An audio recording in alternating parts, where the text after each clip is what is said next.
Hello hi नमस्कार जय जगन्नाथ। आज पौष पूर्णिम पश्चिम ओडिशार सरस्वती रेसिपी ये गोटे गचर स्टेम ए गचर ना हूँ गन्हियारी गछ आ स्टेम रू ही ए सरस्वतीया तैयारी हुए।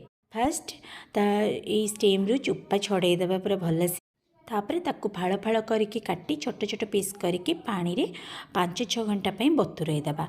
एपटे अरुआ चाउल को भी 5-6 घंटा बतुरई देवा।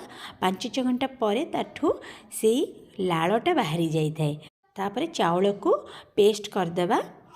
से लाल को बाहरी थिबा लाल पानीटा को से चाउल रे भल से मिसेईदेवा। पूरा भल से मिसेइबे, टिके मिसेइबा लेट हुए, बहुत भल से मिसेइबे। तापर से स्वाद अनुसार लुण देबे आउ मिठा आपन जितकी खाइबे सेतिकी परिमाण चीनी पकेबे।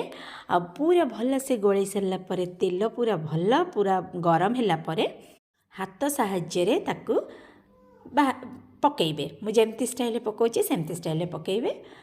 तापरे टिके ब्राउनिश कलर होला परे बाहर कर देबे। और रियली बहुत टेस्टी थिला।